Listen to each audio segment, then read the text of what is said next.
Oh, hi. Welcome to Say It, I Dare You, the podcast where we pull apart the personal meanings of taboo and hard to say words and phrases with lovely guests and some gentle peer pressure. I'm Quinn, and today's word or words is girly girl. Girly girl is a term for someone who presents themselves in a traditionally feminine way. When I looked up the definition to write this intro, it went on and on about how it also includes like wearing pink and dresses and makeup. And this part made me roll my eyes, but engaging in activities that are traditionally associated with femininity, such as talking about relationships and men, which I cringed at and was reminded exactly why we're doing this episode, why it has to be a topic in the first place. Today, I'm joined by my friend Emily, a self-proclaimed girly girl and wicked smart human. Hi, Em. Hello. Thank you so much for being here. Joyfully following plenty of the girly girl stereotypes, Emily's experience with this word has been one of acceptance, judgment, resistance, and rewriting of this girly girl narrative. Emily works as an accountant for the Canadian government and recently completed her CPA, wore an iconic hot pink pantsuit to the ceremony, as she fucking should. So Emily, thank you again for being here. I wanted to start, as usual, with just talking about what your personal definition of the term girly girl is and why you resonate with it. Yeah, I mean, I guess you hit all the important points. I feel like I should be wearing a dress. I did bring out the pink, though. That's kind of... Oh, shit. The cat just knocked a vase off the fireplace. That's okay. Okay, we're good. Just start that answer over. Good recovery. Okay. What is your personal definition of the word girly girl and why do you relate to it? Yes, so I definitely think you hit all the more important aspects, I guess, for the traditional definition, you know, pink, makeup, everything like that.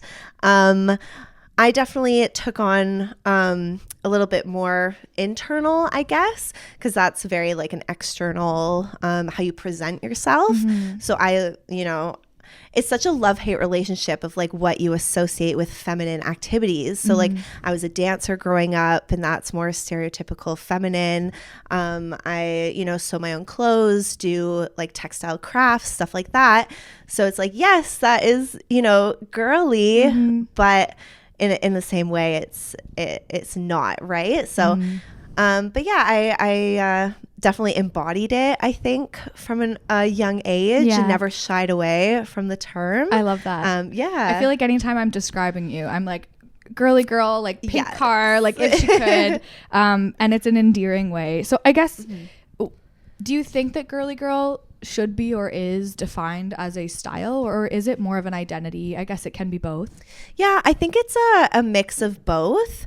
Especially nowadays, I find in terms of style, it's so popular to be more androgynous. Like it's a lot more rare nowadays to have like a super feminine, like if you think of Mean Girls, like the hot pink mini skirts, like that's a lot less common nowadays. So I think the definition is kind of broadened to be a lot more internal as opposed to how you present yourself, or more just if it is external, it's more like extreme makeup or like heels in terms of just like wearing pink. So I think it's definitely taken on a different meaning the past 10 or so years.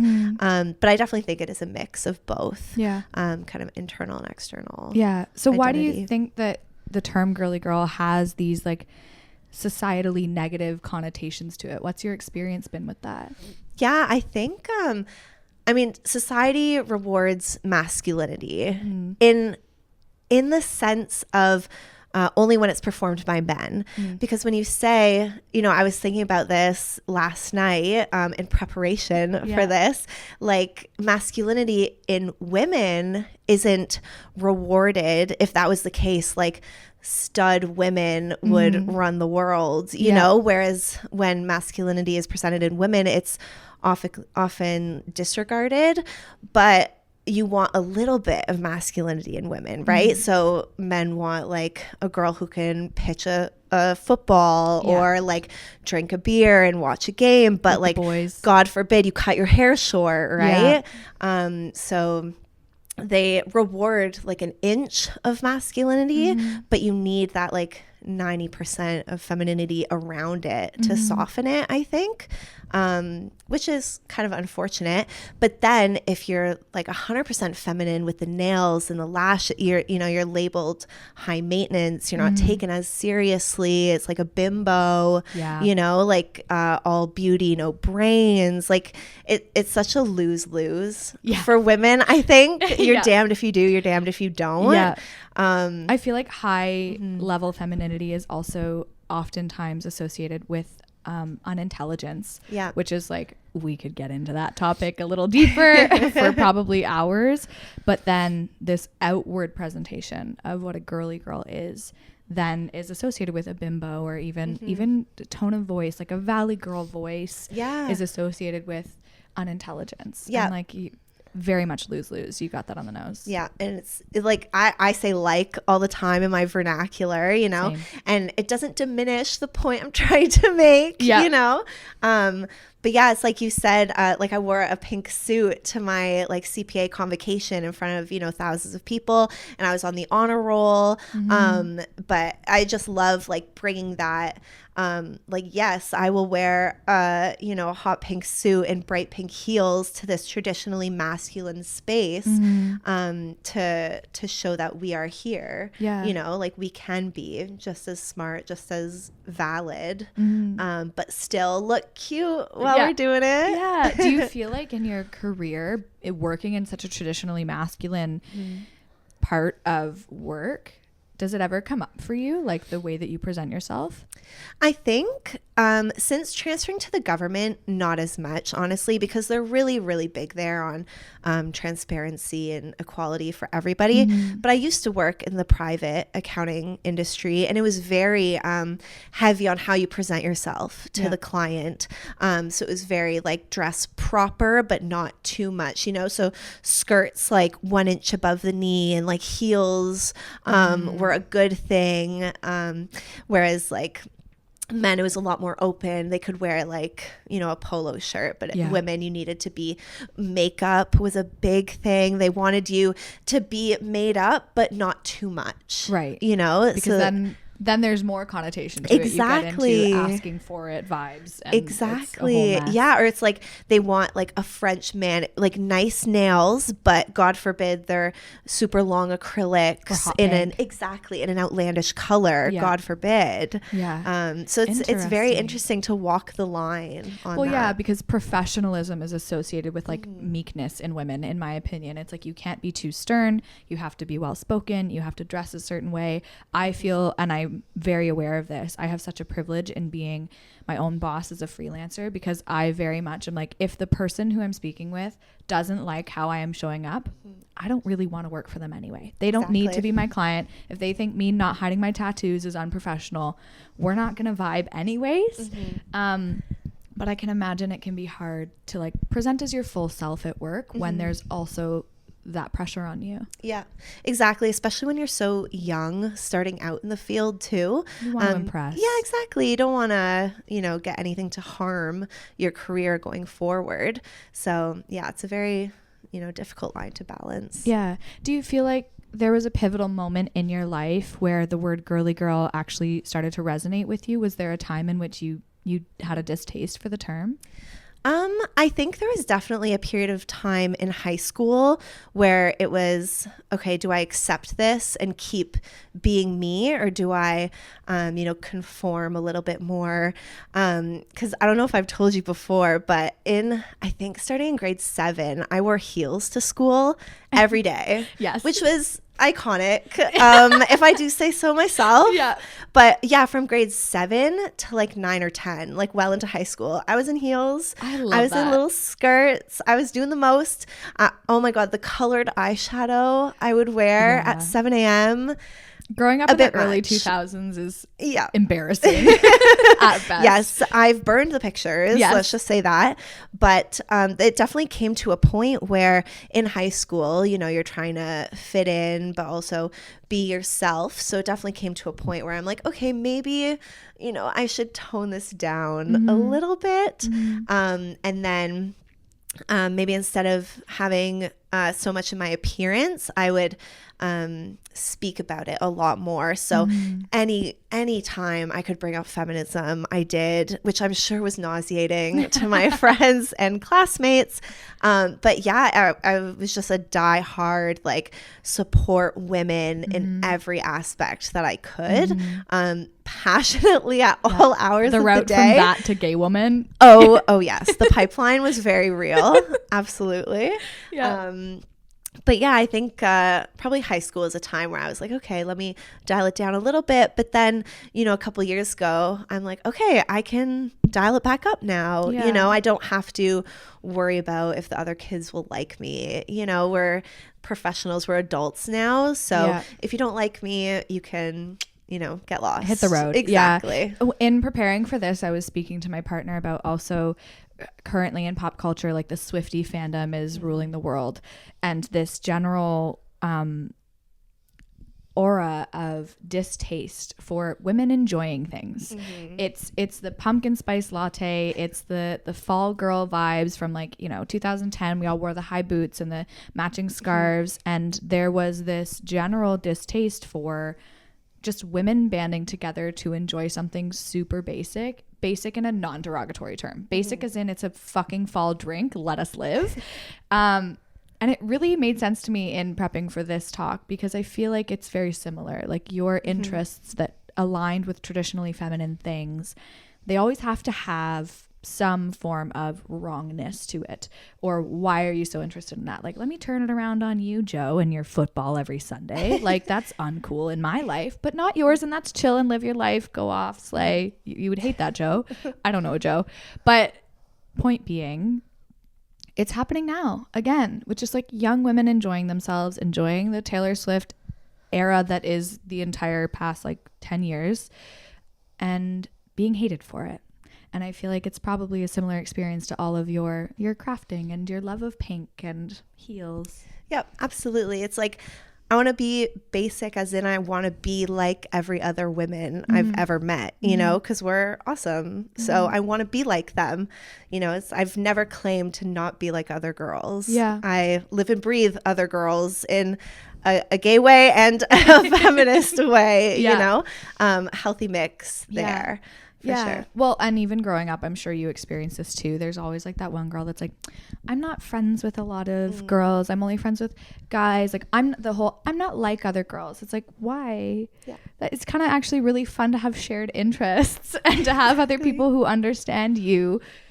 It's unfortunate. Yeah. We love a community. Yeah. You don't want to alienate our other fellow women. Yeah. And I'm the first one to laugh. There's this thing maybe it's not just lesbians, but it's something I know a lot of lesbians do that we lovingly call the urge to merge, where if you and your partner were to get ready on any given day, not together, you're going to show up to the place in the same outfit. You're going to start liking all the same music. You're going to the urge to merge into one human happens a lot in queer women, loving women relationships. And I think that there's nothing wrong with that. But often it becomes a topic of individuality. And it's like, I can be an individual and wear the same thing. I'm the first one to laugh at a group of people all wearing Uggs. And then I'm like, you know what? They are comfortable. Go off. Exactly. Or all the flannels. You just see a sea of flannels. But we love fall. Yeah. We love a fall moment. A fall girly. Oh, not every girly. I can't speak for everyone, but every girly I know is a fall girly. Absolutely. And even I personally hate pumpkin spice lattes, not for the judgment and stereotypes, but it's just not my vibe flavor wise. But I'm all in for the pumpkin spice latte personality type. Yes. Because who doesn't love a cute little fall drink? Exactly. With my little boots. With the little boots. Yeah, they go hand in hand. Absolutely. Do you feel like you've had, I guess, before really owning it and even after, an experience where you've really been open about your girly girl personality or girly girl identity and had a negative response in return? Yeah, definitely. High school, I feel was a big time. Yeah. Boys Boys will be boys, I guess, in that way. Yeah. And just she's doing too much, or, you know, what is she doing? Like, we've heard enough. You know, you're too high maintenance, stuff like that. But yeah, usually from boys, but I find it's that, what do they call it? Like negging, when they like try and tear you down a little bit because they feel like shit themselves. So yeah, definitely a little bit of that, but I'm really fortunate in my life. Like, I surround myself with great people. So I've never really found it outside of that. And then usually at work, like when I was wearing that hot pink suit, the amount of compliments I got like from other professionals was astounding. Like, I really wasn't expecting it at all. So that was a really good sign that I think we're becoming a bit more accepting as like a general people type thing, which was really good to see. Good. I'm glad to hear that. I feel like I saw that pink suit, and even just like working in the corporate world, if I were to see someone dressing not like standard corporate baddie, I view that as a positive character trait of someone who is comfortable enough in their own skin to show up as who they are and still get the job done, and allow their personality and their fun to come through. Like, you show up in a gray dress, I'm sure you're a great person, but I'm not drawn to you. Exactly. Yeah. I loved the pink suit. I thought, and there was like a crop top, I believe, underneath, which is just like, it is, if somebody were to ask me, like, explain who Emily is, I was like, you're literally doing it right now. I was going to say, she's the type to like pick up her hair and twirl it. And she wore a hot pink suit and a crop top to her CPA convocation. Yes. Like, she was a moment. She was a moment. And the thing is she's smart as fuck too. And those things exist simultaneously. Exactly. And that is like my life mission. Yeah. Yeah. I love that. Well, so, I mean, I love it. If for those listening and not watching, Emily is wearing a pink sweater that is very much like the lesbian flag. That was the vibe, right? That is the vibe. Okay, good. So Emily identifies as lesbian, queer? Yes, lesbian. So I wanted to dig into a little bit how that has intersected with this term of girly girl. How has your relationship with queerness impacted the meaning of girly girl for you? Yeah, it was definitely a bit of a roller coaster. I came out as bi when I was like 13, 14. So pretty young. I always knew, you know, I liked women, and it got to a point where I was like, oh, not everybody feels this way about their best friend. Interesting. Okay. So I came out pretty early. And at the time, that was back in like I'm dating myself, 2010 maybe. So it was pretty early. Like, I think there was one other gay person in my entire high school. So it wasn't really widely known. It definitely was not among women anyways. So by then, like, I didn't get that queer community. So I very much stayed in my like girly, maybe more appealing to men because it was easier type of trajectory that I was on. And then I was with a man for about 3 or 4 years at the end of high school, beginning of university. And again, I was very much in my pink girly era. But then when that ended and I wanted to explore the women scene in university because the dating pool just expands, which is a lovely thing. I found out that, you know, I didn't think that other queer women would gravitate towards me in a super feminine way, because you're not setting the signals, right? Those queer signals, which are so important in the community, but also can be hard when you're trying to like incorporate your individuality.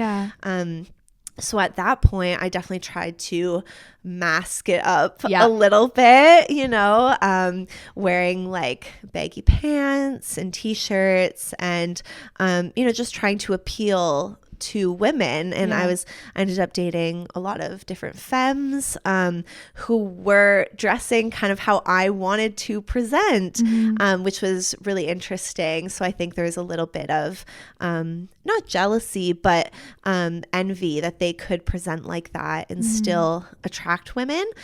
So I think through that, and then finding my current partner who allows me to be the most in my truest form.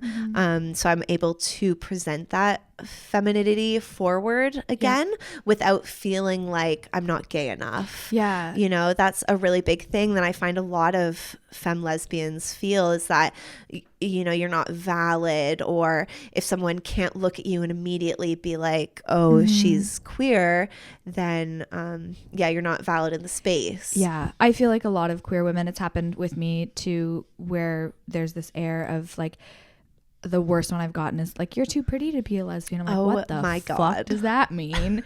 Thank you, I think. But also, you don't look gay. And I'm like, I was about to be so crass. I'm going to do it anyway. I was going to say, like, do you want me to just eat a pussy right here? Exactly. Is that going to prove it to you? Yeah, spread them. Yeah. Like, what does gay look like? But I had a very similar experience. I am more on the femme side. And when I started dating women, very similarly to you, I was like, okay, well, how do I make it obvious that I'm gay? It's like when you just start hitting on them and they'll get it. But I didn't know that at the time.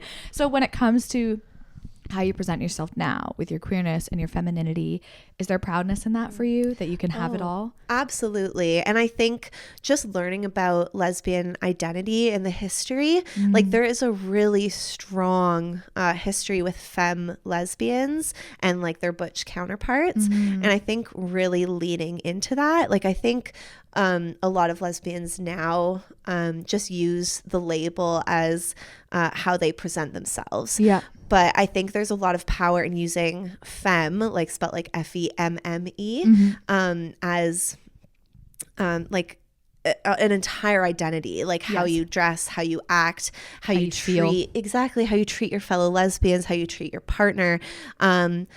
The role, I use that term really loosely, that you play in the relationship, especially if you're with like a butch as well. There's just so much history there. So there definitely is like a power that you can draw from that, which I love. Yeah, I'm in more of a like femme on femme relationship, but there still is, you know, we're planning our wedding and everyone's like, so who's gonna wear the pants? Who's gonna stand at the top of the aisle? I'm like, we're actually both wearing dresses and we both present on the more feminine side, and it confuses people so much because they can't put us into a box, but all they want to do is figure out like the whole who wears the pants in the relationships, but literally like one of you should be wearing a dress and the other one cannot under any circumstances wear a dress. No, and you will both slay in your dresses. Thank you very much. And it's just rewriting the norms, I guess. And then on the other side, people, like if you look at me and my partner, you can kind of tell off the bat who wears the pants. I put air quotes around that for people who are listening, who wears the pants in a relationship in some ways, but that in other ways I do, or take on the more like masculine, typical, I mean, the 1950s, like nuclear family role. Right. So I think in even straight relationships, like who wears the pants changes depending on the day or the person or what you bring to the relationship, which I think is really interesting. But yeah, definitely in our like femme butch relationship, people think they got it all figured out, but there's a lot more kind of under the surface. I start questioning even my own bias and like ingrained homophobia when I'm starting to be like, okay, well, who does wear the pants? Well, she likes sports, but I take out the garbage. But she prefers to wear more streetwear, but I make more money. And like, why am I associating all of these things with a gender role? Like that's dumb and annoying, but I do it. And I'm on the far side of like, I'm really gay and gender roles don't exist. But it happens. The socialization runs so deep. Which is scary. Yes. But we're unlearning. And you're a proud girly girl. Yes. I love that about you, with the hair twirl and everything. Yes. So is there anything about the term girly girl now in this present moment that still brings you any semblance of discomfort? I don't think so. Yay. No, I think I am a very proud girly girl. You know, I go to ballet class. I wear heels to work. I love pink. And I just love being all things girl, all things woman. yeah, no, I don't think there's anything uncomfortable about it. And that may be because I don't really talk to men in my day-to-day life. I think if I was operating in the straight space, it would be maybe a little bit different, just because the appeal to male gaze is so much stronger. I think straight women, all my heart goes out to you. I think it would suck. But so I think as me and my queer identity now, surrounded with all my friends and family, proud girly girl. I love that. So do you have any advice for someone who might want to practice this acceptance and present themselves in this way, but kind of struggles with that societal impact and pressure? Yeah, I think just stay strong to who you are. I think nowadays it's a lot easier in a sense with social media. When I was in high school, we were on Facebook. Like, that was it. There was no Instagram, no TikTok, no nothing.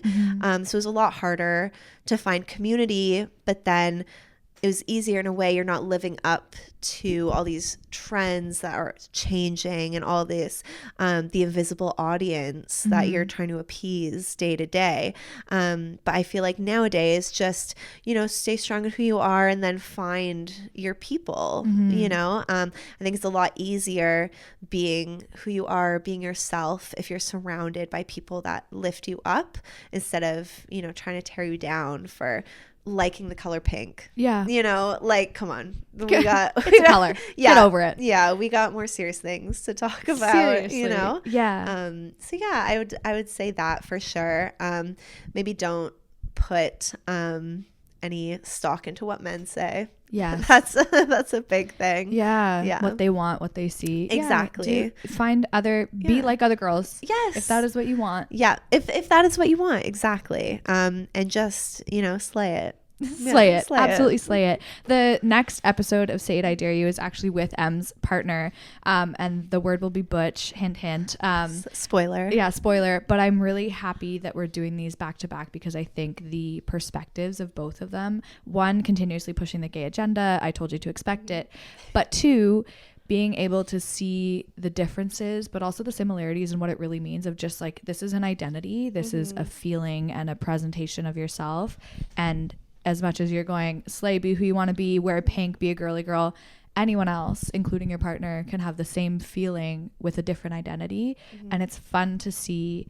It's going to be vastly different because it's a vastly different identity, but at the core of it, it's be who you feel like you are, and find people who love that about you. Yeah, absolutely.